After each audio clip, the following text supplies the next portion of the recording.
The Transcendents are the new antagonist group in the Certain Magical Index light novels, with each member having enough power to rival the entire magic side on their own. But there is a lot more to this strange group of magicians than meets the eye. They are basically cosplayers or LARPers. Wait, what? Allow me to explain what the Transcendents are, both regular and irregular, in addition to what makes them so interesting as a concept in the story. Transcendents are basically ordinary people who borrow the appearance and personalities of legendary figures of magic, or even gods from different mythologies. They are then able to use that chosen individual's magic power as their own.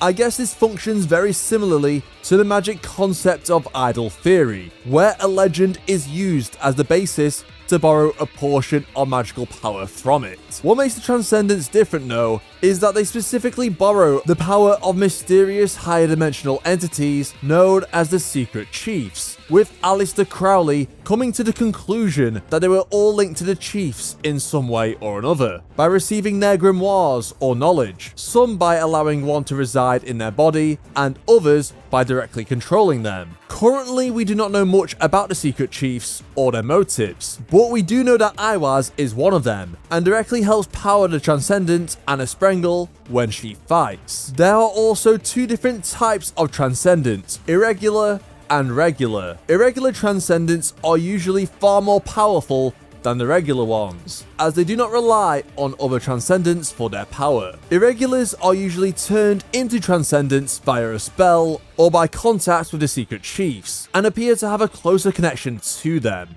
while regular Transcendents are turned from normal humans or magicians into Transcendents thanks to an irregular assigning them to a specific role and power from their own abilities, with them abandoning their original identities and magic names to become new people. In Index, we see this most commonly with the irregular Transcendent Alice Another Bible recruiting regular Transcendents who desire some of her power for themselves. Alice is the strange young girl who acts as the center of a group of Transcendents, known as the Bridge Builders Cabal, which gets its name from the fact that Alice can build a metaphysical bridge between reality and any proposed theory or concept. Much like how the regular Transcendents change their reality to a specific idea which they then embody, or that Alice herself can act as the bridge to make the Transcendents' dreams become reality, due to her being able to violate and go against any pre-existing laws and theories. The Cabal was created seemingly after Alice was discovered living on the streets alone by the man who would later become H.T. Trismegistus. Alice was in a vulnerable, animalistic-like state, completely different from the cheerful girl we see in the present day, as Alice was originally Alice Liddell, the girl whom Lewis Carroll used as the basis for his story of Alice in Wonderland. When Alice was in her 50s, a mysterious unnamed teacher of Aleister Crowley allegedly turned her into an irregular Transcendent, replacing her entire personality and physical appearance by force, so that she became just like the girl from Lewis Carroll's famous novel, Forever. It is unknown what happened to Alice's original teacher, but it is possible that Alice may have killed him by accident. Eventually, more future Bridge Builders Cabal members met her, and therefore, the Cabal was finally formed, with them hiding away from the rest of society. Each member of the Bridge Builders Cabal has what is known as salvation conditions, a unique code which differs from each member, where the individual Transcendent will have their own specific requirements for saving others. For example, Aradia only cares about saving others who are witches, or are perceived as witches by society, while H.T. Trismegistus will only save others based on what he views as common sense, which is pretty subjective given the context of his actions in the story. As each member has different conditions and beliefs, there is often animosity and conflict between Cabal members despite them belonging to the same group, with Alice being the linchpin keeping the Cabal together. The Cabal has over 30 members, with them all gravitating around Alice, who is by far the most powerful member of the Cabal. Hiding in a remote part of the world, the Transcendents wish to use Alice's almost limitless power to make their dreams come true by saving and bringing happiness to their desired groups they align with. However, much like how Gremlin wanted to use Ophinus's magic god power to achieve their dreams, Alice isn't exactly cooperative. She basically acts like a naive and innocent child, except not so innocent as she has little understanding of empathy or the consequences of her actions, and is quick to dispose of those she dislikes over even the slightest inconvenience, meaning the Transcendents not only worship Alice, but also greatly fear her, despite her childish demeanor. I suppose if you gave a child a nuke where they could blow up the universe with zero understanding of the power they have or what they should do with it, then that's the best comparison I can think of with Alice. Since the Cabal finds it so difficult to control and influence her, they desire a savior to unite the Cabal and appease Alice. Someone who would be able to save the entire world, to make every Transcendent happy and stop them from clashing against each other.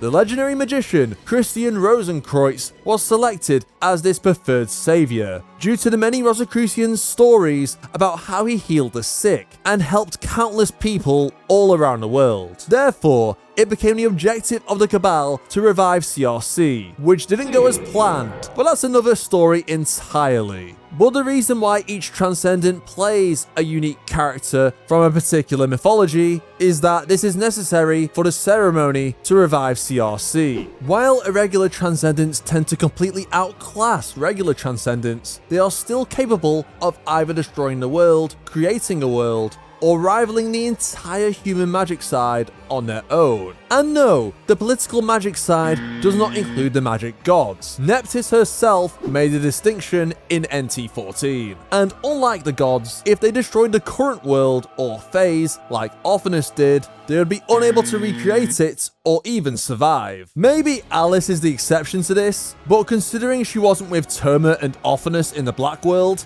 I doubt it. As I mentioned before, each Transcendent has their own unique magic ability that they are seemingly limited to, kinda like stand powers from JoJo. This is unlike normal magicians, who can use a variety of spells from many different mythologies if they so wished. With the variety of many Transcendents, not all their unique individual spells are destructive in nature. For example, good old Mary's magic can revive others from the dead, but it does not replace any lost blood. Or if we look at the Bologna Succubus's Cold Mistress spell, which converts any pleasure her target experiences into pain. Basically, a masochist's best dream. While other Transcendents like Aradia and Mut Thebes have magic which is dependent on power boosts or external situations in order to become stronger. When compared to magic gods who have mastered an entire field of magic and have maxed out their every stat like a video game, the Transcendents specialize in just one field of a particular magic system and have the capacity to max out just one stat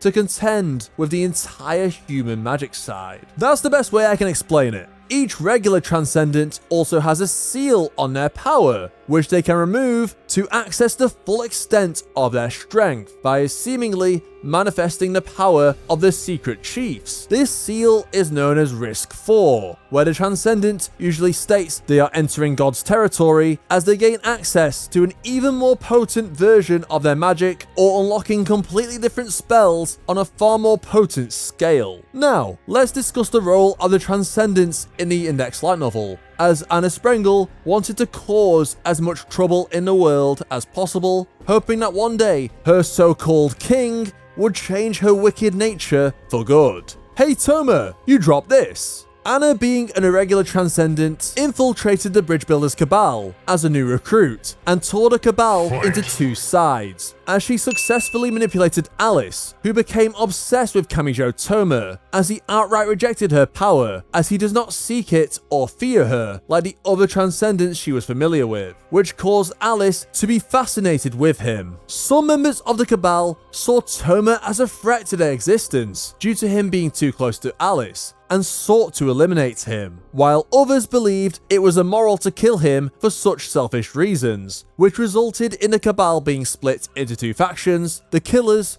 and the rescuers, with the killers of course wanting Toma to die, while the rescuers were trying to save his life from the others. The Transcendents are notably different to Toma, as he will save anyone that comes his way, irrespective of if they are good or evil inside. While the Transcendents only care about one particular group they have an affinity for, meaning they are a lot more selective and dogmatic in their approach to helping others. Perhaps if they all adopted an ideology like Toma's, then they would not require a savior to begin with, and Alice could perhaps live in peace without any threat, with all the Transcendents united. Therefore, it is unsurprising that Toma, instead of CRC, is alluded to being the savior that the Cabal needs. And yet, many members refuse to accept the evidence before their eyes due to their own ignorance and selfish nature by wanting to change the world in a way they see fit. Perhaps the Transcendents represent how the identity of humans make us gravitate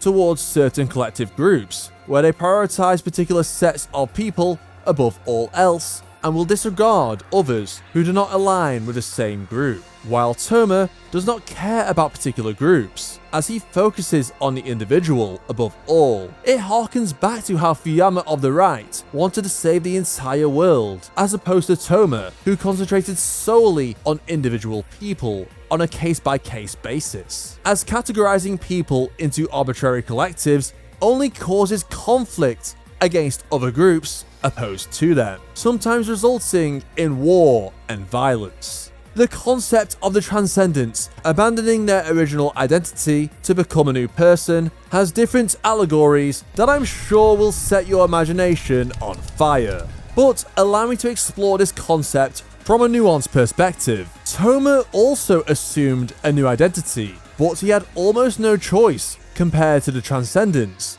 as he lost his memories, and now was essentially a new person no matter what, as he could no longer remember what he was like before his amnesia. He did have choice over what kind of person he would become, as Toma strived to be an altruistic person who would save others at his own expense, while the regular Transcendents directly made that choice to become a new person when offered the power to make that happen. What is different is that they were directly assigned an identity or role, which they would then have to play a particular character in order for it to work, as they can even assign more than one person to the same role, like how a second Aradia was recruited after the original betrayed the Cabal to side with Toma. Regardless of who they were before the change, Toma does not call them fake individuals. He simply accepts them as the people they have decided to become, and seemingly has little interest in who they were prior to becoming a Transcendent. Maybe it is because Toma can relate to them in the sense that they have embraced a new identity, striving to be an ideal self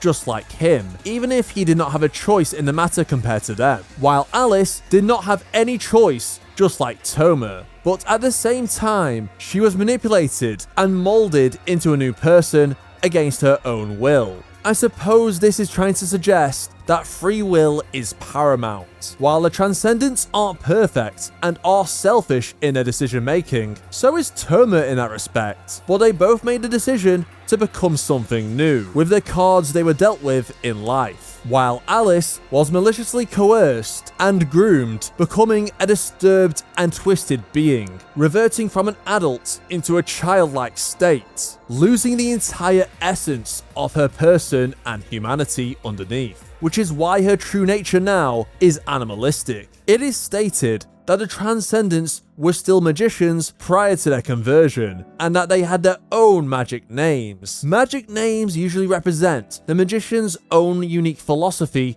or life goals, which they carve into their very soul, meaning it is for life. But the Transcendents directly abandon their magic names in pursuit of a new identity and purpose, perhaps discarding the core essence of who they truly were inside. In the modern free world, where identity and individualism has now taken priority over what society dictates who we should be? Do humans truly have the power to become anything we desire? Is who we are fate, decided from birth? Have we been influenced by external phenomena that shaped who we become inside? Or is it our own choice of who we choose to become, regardless of what happens around us? Perhaps being able to become anything is just like the Transcendents, who are directly playing the story of life as gods. But with Alice, who is given the power of God against her will, it is indeed a very dangerous thing.